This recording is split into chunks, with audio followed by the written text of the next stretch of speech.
سڵاو بینەرانی خۆشەویست خۆشحاڵین لە بەرنامەیەکی نوێدا بە خزمەتتانەگەینەوە. لەم بەرنامەیەدا باس لە یاسای نوێی حەشتی شعبی دەکەین، کاریگەریەکانی لەسەر عێراق و هەرێمی کوردستان و کاردانەوەکانی لەسەر ئاستی نێودەوڵەتیدا. ئەم بەرنامەیە بە میوانداری زۆر بەڕێز مامۆستا شەماڵ ئەحمەد پسپۆر لە بواری سیاسیدا دەبێت. بینەرمان مامۆستا بەخێر بیت. زۆر سپاس مامۆستا. یاسای نوێی حەشتی شعبی زۆر باس دەکرێت، بەس پێم وایە زۆر بەمان بە تایبەتی خەڵکی گشتی نازان ئەم یاسایە چییە و باگراوند و کاردانەوەکانی چییە. یاسای ئەم یاسا نوێ چییە؟ ینی وا هەم ئەمریکا و خەڵکی تریش بە خەتەر هێزانن.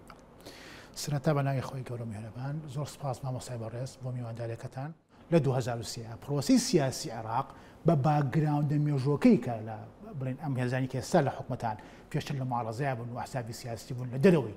ئەحزابی لە دەرەوەی نظامی سیاسی عێراق بوون، باگراوندەکەی بێترێت تەوافقی سیاسی هەموو لایەنە سیاسەکە، هەتا دەستوریش خۆی ینی لە هەندێک بابەتە باسی تەوافقی سیاسیەکە. کەواتە پێویستە دامەزراوێکی بەم شێوەیە ئەگەر تۆ دای بمەزرێنیت پێشتر تەوافقێکی سیاسی لەسەری هەبێ. طبعا جەنابەت ئاگاداری کە حەشی شعبی دامەزرانەکەی سەرەتای دروستبوونی ئەم بابەتە بە ناونیشانی حەشی شعبی نەهاتووە، بەڵکو لە فتواکەی جەنابی سستانیە ئەڵێ چی ئەڵێ هاوڵاتیان خۆبەخشانە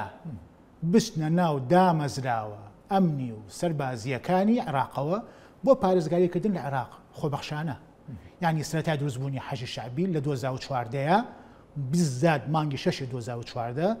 دامەزراوێکی خۆبەخشانە بوو، خەڵکی خۆبەخش ئەچوە ناو سوپاوە، ئەچوە ناو شۆرتی ئیتیحادیەوە بۆ پارێزگاریکردن لە یەک پارچەی خاکی عێراق و پارێزگاریکردن بۆ شەڕ لە دژی تیرۆر.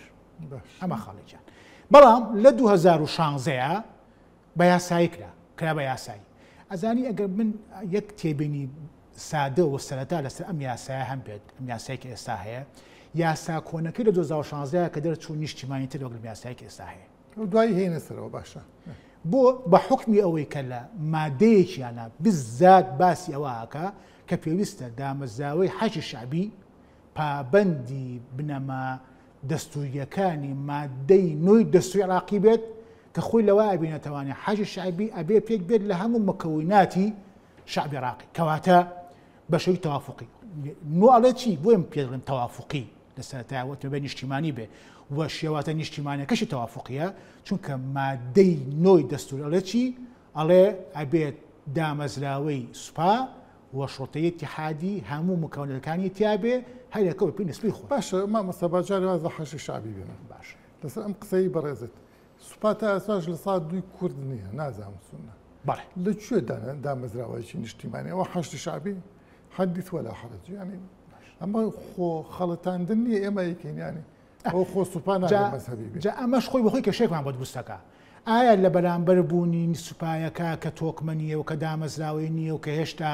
یعنی لە ئاستی پێویستان نییە لە ڕاهێنان، لە تەجهیز، لە تەمویل، لە مەبدا با پێ بڵێن لە میولی سیاسی، چونکە خۆ نابێ میولی سیاسی تایە، بەڵام هەموو خۆتەزانی کە وەزیرەکان بەعام ئێستا چەند میولی سیاسیان هەیە. باشە ئایا لە بەرامبەر ئەمەیە تۆ پێویستی بە دامەزراوەیەکی تر هەیە کە قوڕێ خەستکاتەوانێ؟ ئەمە نابێتە دروستبوونی سوپایەک لە ناو سوپایەکە یا نابێتە بۆ دروستبوونی هێزێکی تر بەرامبەر بە سوپایەکی تر کە هیچ نەبێت وەکو کورد لەوان لە ساڵ 2 تیابێ. لەوانەیە مەسەلەن سوپا سالاری بۆ نمونانی هەنێ ماناسەبمان هەبێ لە ناو وەزارەتی دیفاعی عێراقیە کە بەدەست کوردەوە بێ. ئەوە دەوری هەیە، با من نمونەیەکت بۆ بێنمەوە. جێگری سۆمە کورد نییە، ئەو خۆ ئەسکەریش نییە. هەر بە ئاشکرا سەر تەلەڤیزیۆن وتی ناهێڵن من بچمە ناو دانیشتنەکانەوە کە حەساس. ئەمە جێگری سۆمۆیەک کە نەوتە اینجا ئەی جێیش و ئەمن و ئەوانە، یانێ ئەو بە ڕئیسی نازانم چیشە کورد بێ چ دۆری خۆ ڕئیس جمهور کوردانی. ڕاستە ئاخر دەسۆ سێری کرد پەیوەندی بە جێگری سەرۆک وەزیران کوردە. مامۆستای بەڕێزم من هیچ نەبێت خۆ لە پرینسیپ ئەساسەکە لام نەیاوە کە تەوافقی سیاسیە. بەس ئەمەیان تانی سیستەمەکەش لای نەیاوە، هیچ نەبێ خۆ وەکو نقاط ئەزانی چۆنەوە مەساییان هەموو انتخاباتێک کاکەی لە عێراقا هەموو لایەنە سیاسەکان مەجموعی نقاطیان بۆ دانرێ. بۆ نمونە کورد ئەوەنە نقطەی هەیە ئەوەنە نقطەی هەیە تورکمان ئەوە نقطەی هەیە بە پێی ئەم نقاطانە پۆستەکە پڕەکەتەوانێ یعنی مەسەلەن ئەزانی عینی چی وایە نازام چۆن بۆ جەنابەت یا خوب بینیانەوەکردنەوەی ئەوەیەکە هەنی بۆ نمونە سەرۆکۆمار دەنەوە هەموو کورد 20 نقطەی هەیە سەرۆکۆمار 5 بە جێگیری سەرۆکی ئەنجومەنی وەزیران 3 بە وەزیری مەسەلەن بۆ نمونە ئاودانکردنەوە 2 بە هەتاوەکو 0 بێتەوانە خۆ هیچ نەبێ لە پرۆسە سیاسەکەیە وەزارەتی دیفاع لە ضمنی مامەڵەکردنە سیاسەکەیە بەس ئەمە لە ضمنی مامەڵەکردنە سیاسەکەیان نابێت بابێنە سەر یاسای حەشتی شابی یاساکە باسی چیەکەیان ئەم یاسانوێ مامۆستای بەڕێزم یاساکە تەبان من یاساکە لایە کۆمەڵێک نقاط هەیە کە جێگای سەرنجە لە یاساکەیە هەنی کۆمەڵێک نقاط هەیە یەکێ لە نقاطەکانی چییە ئەوەیە کە یعنی بۆ نمونە ئەم یاسایە لە چەند شوێنەکە ئاماژە یاوە بەوەی کە ینی ئاماژ لە دروستکردنی هەیئەی حەشی شعبی چییە پارێزگاریکردنە لە یەکپارچەی خاشی عێراق وەکو ئەوە وایە کە ینی فۆبیایەک هەستەکەم فۆبیایەکێ لە لای قیاداتی شیعە مەذهب لە عێراق و لە لای قەدیری سوننەش بەڕاستیەکە نەک بە تا شیعە مەذهب فۆبیایەکێ لەسەر ئەوەی کە ئەم وڵاتە بەرەو پارچە پارچە بوون ئەچێ ئایا ئەمە بەرمەبنای کۆمەڵێک زانیاری دروستە یان کۆمەڵێک خەون و خەیاڵاتە لە یەخۆیان هەیە یاخۆ بەرمەبنای ئەو ئەزمونەیە کە لە 2007 کوردستان ئیستیفتایی کرد و داوای ڕێی خەڵکی کرد لەسەرێک ئایا سەربەخۆ یاخۆ سەربەخۆ نەبێ بۆیە لەم یاسایە یەکێک لە خاڵەکان ئەوەیە کە تۆ بۆچی داوا یەکپارچەی خاچ عێراقیەکی لە کاتێکا کە دەستور خۆی بۆ خۆی وسلمانووە جەنابەت دیباجەی دەستوری خوێنەتەوانێ مادەیەکەم دەستوری خوێنەتەوانێ ئەزانی هەر بەم دوانە کە باسی دیباجەی دەستورەکەم لەگەڵ مادەیەکی دەستوری عێراقیە یەکپارچەی خاچ عێراقیەکەیتە بەرمەتەسیەوە بۆ چونکە ئەڵێ ئەم دەستورە گرنتی یەکپارچەی خاچ عێراقەکە کەم گرنتیەکە مامۆستاگیان کاتێک کە لایەنەکان بەستەواسمان فرێتاوەکە کاتێک کە لایەنەکان پابند بن بە دەستوری عێراقیەوە ئەگە پابند نەبن ئەتوانن جواب بنەوە کەواتە شتێک نەما بنایان گرنتیەوە هەنێک کەس پێی وایە ئەڵێ دەستور تەنها بەس حەبن ئەڕاوەڕق بەڵێ ڕاستە ئەمە پەیوەندی بە ڕادەی هۆشیاری بەرامبەرەوە هەیە ئایا بەرامبەر قەناعەتی بەم دەستور هۆشیاری یا مەسلحەت هۆشیاری من عەرز دەکەم بۆچی هۆشیاری مامۆستاگیان دەستور ڕۆڵی نییە وانە ئەی بۆچی کە خەڵکی پەنای کە تووشی کێشەیەکە بێت پەنابا بۆ دادگای ئیتیحادی خۆ دادگای ئیتیحادی مؤسسەیەکی دەستوریە باش ئەی بۆچی کە ئێوە تەفسیری نەسێکی دەسوودی بکە پەنا ئاباد بۆ دادگای ئیتیحادی بۆ ئەمە ئەسلی مەسەلەکە خۆ من ناکرێت لەم بابەتەیە باس دەستور و دادگای ئیتیحادیەکی هەر دادگای ئیتیحادی نەهێشت بە فێڵێک خۆ قانون خۆ دەزانی یاری زۆر تیاکرێت نێژ مەسەلەن ئەیاد عەلاوی بێتە ڕئیس جمهور ڕئیس وزرا یعنی پێتوانی هەر دادگای ئیتیحادیش خۆی بۆ خۆی یاریەکە ئەمەش ئێمە بەس لە ئاخرە چونکە بەڕاستەکە ئێستا ئەم یاسایە لەبەردەم پەرلەمانی عێراقیایە یعنی ئەگەر ئەندامانی ئەنجومەنی نوێنەرانی عێراقی کورد ئاگایان لەم مەسەلەیە نەبێت ئەمە بەڕاستەکەی بەرەو شتێکی ترمان ئەبا ئەمە خاڵیەکەم خەتەری ئەمە چی ئەمە خاڵیەکەم بوو خاڵی دووەم چیە ئوستاز خاڵی دووەم ئەوەیە کە تۆ وەزارەتی دیفاع هەیە و وەزارەتی دیفاع کۆمەڵێک هەیئاتی تایبەت بەخۆی هەیە لە ڕووی سەربازیەوە لە ڕووی تەناییەوە هەردووکی کێشەکە لەوایە ئەم هەیئەی حەشی شەعبی هەردوو ئیشەکە ئەکا و سەرۆکی دەستەکەش پلەی وەزیری هەیە کەواتە لە داهاتووە مەفروض وایە ئەم دەستەیە ئەگەر تێپەڕە یاساکە و بە هەموو فتەرەکانە تێپەڕێت و بێتە ئەمرێکی واقع مەفروض وایە ئەم یاسایە بێتە چی بچێتە ضمنی مساواماتی سیاسیەوە بەڵام لە ئەسڵا لە سەرەتایە خۆ مساواتی سیاسی لەسەر نەکراوە بەڵکو ئەم دەستەیە هەر وەخچون لە مادەکانە تایەتی کاکە سەیدێکە ئێستا مەسەلەن بۆ نمونە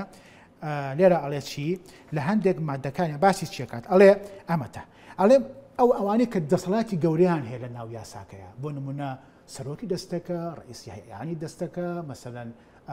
با بڵێن ئەو کە ئیش ئیداری ئەکات ئەوە ئیشی تەمویلی مالی ئەکات ئەبێ ئەمانە هەمویان خزمەتیان چەند هەبێ خزمەتیان 10 ساڵ هەبێت لە ناو حەشی شەعبیە کێ خزمەتی 10 ساڵی هەیە لە ناو حەشی شەعبیە هەر شیعەکانە بامن جەناب لەگەڵ ئەمەیان متفق بین ئایا ئەخەتۆ جیازەکە لە ئەمێ ئایا ئەم یاسایە دروستکردنی دامەزراوەیەکی سەربازینی بە پێگەهاتەی شیعە لە بەرامبەر وەزارەتی دیفاعیە کە بەدەست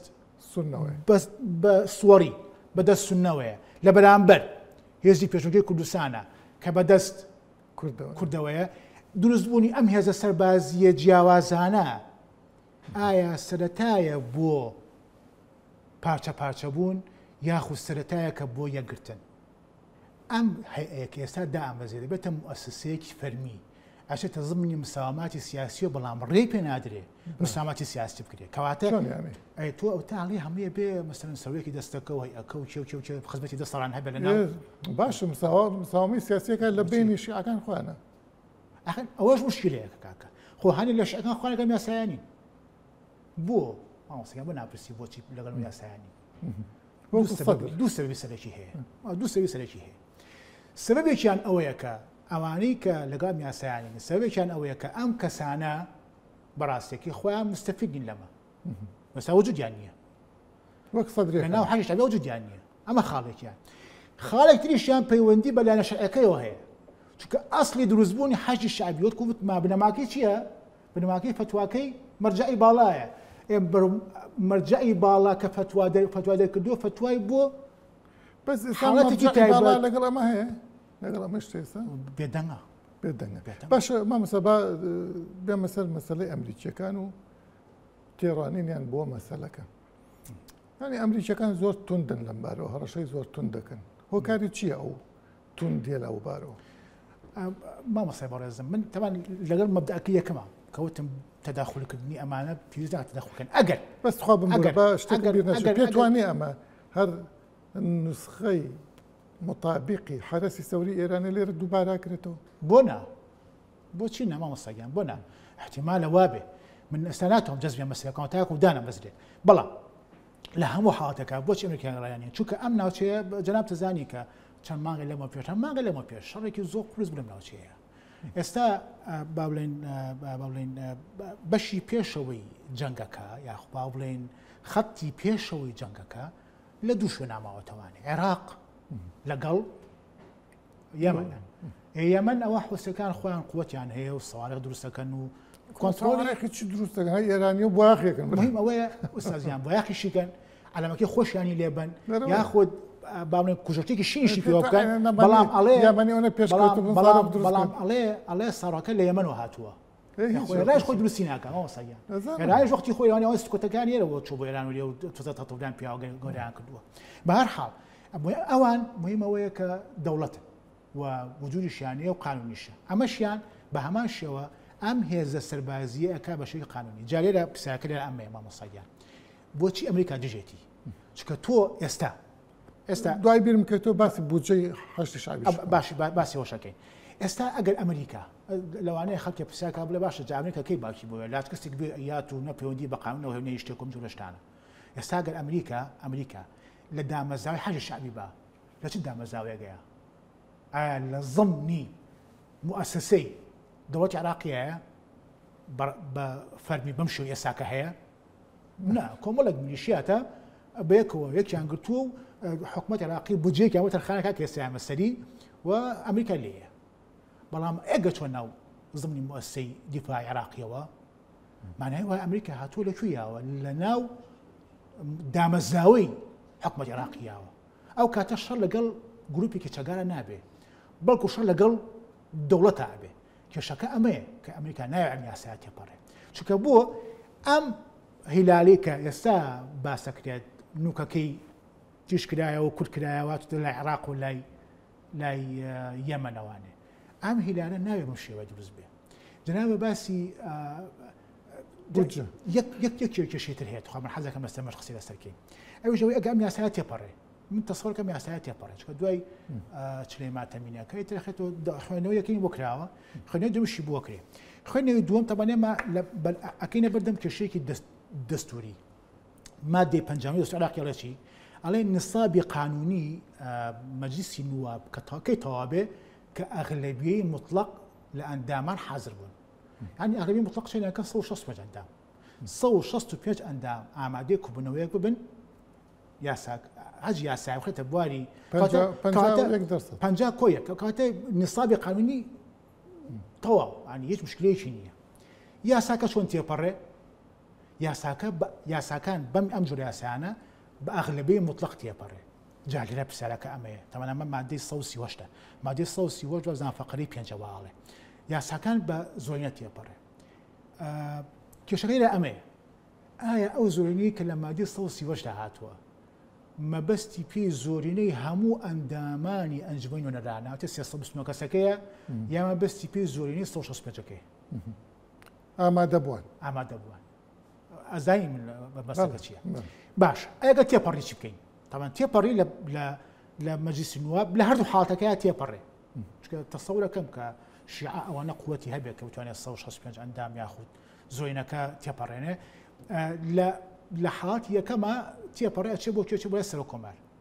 جا لێرە ڕۆلی سەر کۆمار کە کوردە دەرەکەوێت. بەس سەر کۆمار ئەگەر ئیمزاشینەکە دوای 15 ڕۆژ ئەمەیانە جەنابی سەر کۆمار ئەتوانێت اعتراض بگرێت لە سیاساکە لە ماوەی 10 ڕۆژە مامۆستاگیان نەک 15 ڕۆژ لە ماوەی 10 ڕۆژە ئەتوانێت اعتراض بگرێت کە اعتراضی گرت ئەچێتەوە بۆ کوێ؟ ئەچێتەوە بۆ پەرلەمان ئەتوانێت تەمەەن کۆمەڵێک بێ ملاحەزاتی لەسەر یاساکە نەک کۆی یاساکە مامۆستاگیان لەسەر هەنێک دوای چیەکە کە چۆ بۆ پەرلەمان بەچ ناتێپەڕێ بە 3/5 تێپەڕێ. واتە ئەگەر بتوانن شیعەکان هینەکە تقریبا 195 ینی 195 کەس دەنگ بە یاساکە بات یاساکە تێپەڕێ. ئەی دوای ئەوە چی بکەین؟ جوانە حەزەکەم باسی بودجەکە بکەین. بودجەکەی مامۆستاگیان معلومە من بودجێ عێراقم لە 2016 خوێنەوە تاکو ئێستا تەمەندەکە سەرەتا بودجێ حەجی شعبی زۆر کەم بوو 320 میلیۆن دیناریە بوو. بەڵام ئێستا بودجێ حەجی شعبی 3 تریلیۆن و نیو قسووریشە بۆ چەند کەس؟ 260,000 کەس 100,000 فەزایە تقریبا یەک لەسەر 4 زیاتر لە 127 بودجێ هەیە کوردستان بە شعبی ڕوا بۆ 200 کەس 200,000 یەک لەسەر 4 زۆر باشە. مامۆستا کاریگەری ئەم تێپەڕاندنی ئەم یاسا لەسەر هەرێمی کوردستان پێت وایە چی ئەبێت یان؟ ئەمە تەمان کە تۆ ئەم یاسایە تێپەڕێنی یەکەم یاساکە یاسایەک نییە کە یاسایەکی نیشتیمانی نییە کەواتە ینی با ئەمە ئەزانێت چۆن مامۆستاگیان کەم لەم یاسایەک نیشتیمانی نەتخوا با ئەمە هەر لەسەر بابەتە ینی نەچنەوە ناو مناقەشەیەکە یاسا دەوری نییە و دەستور دەوری یاسایشی مەذهبی بێنە. بەس من ئەمە دەقێکم لەبەر دەسایە دەستورە تۆی بڵی دەقێک نییە لەبەر دەستمانی و لای لایەم دقێک لەبەر دەستمان نووسراوەتەوانی مەفروض وایە بەم دەقە من ئیش بکەم مەفروض وایە ئیشی پێ بکەم کە تێپەڕی فەرز ئەبێ بەسەرما بەم شێوەی ئێستا بۆیە ینی بەڕاستەکەی من فەرز ئەبێ بەسەرما لە دووسێ ڕووەوە. یەک تەبەن لە یاساکایەتیەتی ئەم دەستەیە بۆی هەیە لە هەموو پارێزەکانی عێراقا وجودی هەبێ ئێتە جەنابەت باش خاکیشتی یەکە ئەمە خاڵی یەکەم. دوو ئەو مەسروف لە ڕووی ئینفاقی عەسکەریەوە ئینفاقی عەسکەری بەرامبەر ئەبێ چونکە جەنابەت سەیری یاساکە کردی بێ ینی کۆمەڵێک مادەی 5 مادەی 6 مادەی 7 مادەی 5 و مادەی 6 و تاکو مادەی 10 کۆمەڵێک ینی دامەز مەسەڵەن ڕئاسە ئەرکان الأمانة العامة أمانة السر العام الدائرة الإدارية والمالية مؤسسەیەکی تەواوی بۆ دامەزرێنێ ئەم مؤسسەیە ینی هینی زیاکە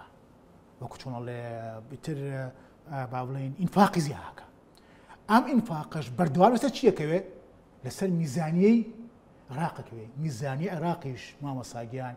لە 195 بە داتا من لامە لە 195 ئەتمادە سەر نەوتیش ناڕوە چونکە تۆ لە خوارەوە تا شەڕ عەرەب ئێران لایەکی بردووە لە مناقەشە خۆڕ عەبدوڵڵا تورکیا کوێت لایەکی بردووە تورکیاش دەرگادا خاڵە پێویستم بە اتفاقی نوێ هەیە واتە دراوێکی زیاتر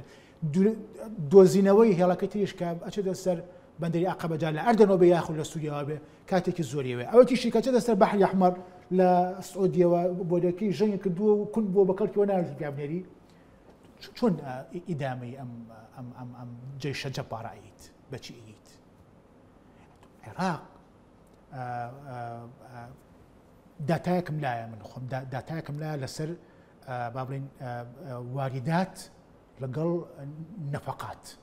چەند سەرفەکە چەندی دەسەکەوێ ئەوەی کە عێراق دەسەرفیەکات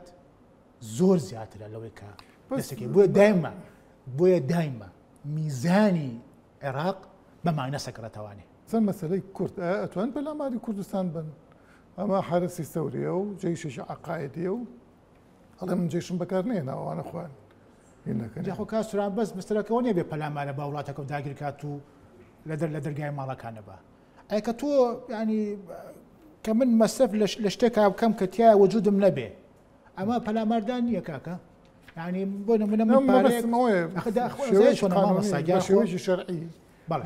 پەلاماری کوردستان با و لەسەر جێش باشە لە دەستورە هاتووە ئەڵێ جێش بۆی نییە لە جێش ئەمە بەس جێش بووی دەستمە جێشەوە ناچێت ئەمجا لە جێش جێگری چیە قواتێکی مسلحەی موازیە بە جێش کەواتە لەوان باشە هاوتای ئەوانەیە هاوتای ئەوان نییە ینی لەوانەیە قانونەکان جێش نەکرێت بەڵێ بەسا تەنفیزەکە یاساکەتیایەتی ئەڵێ خازان بۆ هەموو یاسایەک کە پەیوەندی بە وەزارەتی دیفاع و بە جێش و بە چەک و چۆندۆشانەوە هەبێ ینی بەپێی دەستور ناکرێت لە جێش ناکرێت جێش و قوواتی مسلحە و ئەمن و تەسەورەکەی تێپەڕ ئەگەر تێپەڕێ ئەمریکا ڕەتبی چێ بێت ئەمریکا قبولی ناکە ئێستا قبولی لەوانەیە بەپێی لێدوانەکان لەوانەیە کۆمەڵێک عقوبات با بەسەر عێراقا جاءت عێراق تحمل عقوباتە ناکە وەکو عقوبەی نەوتو وەکو لەوانێت لە ڕووی دارایەوە بێ مەسەن لە ڕووی منعی سەفەری هەنێ مەسوولەوە بێ چ زانم لە ڕووی ئەوەی کشانەوەی ئیستیشاراتی سەربازی بێت لەم ناوچەیە دەوری بەشی خۆی دەوری هەیە بەڵام کە تێپەڕی چی بکەین ینی ئەسا ئەمە بەس تەنها باز دەواکەین کە احتیمالە تێپەڕێن ئەگە تێپەڕی چی بکەین تەمان بە بۆچووی من دوو ڕێگا هەیە بۆ چارەسەری دوو ڕێگا زیاتر نییە ڕێگایەکیان داخراوە قفڵانی لە ڕووی واقعیەوە قفڵە ینی احتیمالە مەسەلەن بتوانن هەندێک کەس لە محکەمەتی حەدی شکار بکەن بڵێن ئەم یاسایە چییە و بۆ ئێستا گونجاو نییە احتیمالە مەسەلەن ئەوە لەوانەیە بکرێ بەڵام ڕێگای دووەمیان تەدەخڵکردنەوەی جارێکی تری مەرجعی باڵایە جەنابیان ئەتوانێت ئەم بابەتە ڕایگرێ یاخود چاکسازی تیا بکە پێ بە قسەی بکەن ئاخر ئەزانانی چۆنەخۆ بە ئەمە واقعیش بین ینی بەو ئەندازەیە داخراو نییە ڕێگاکە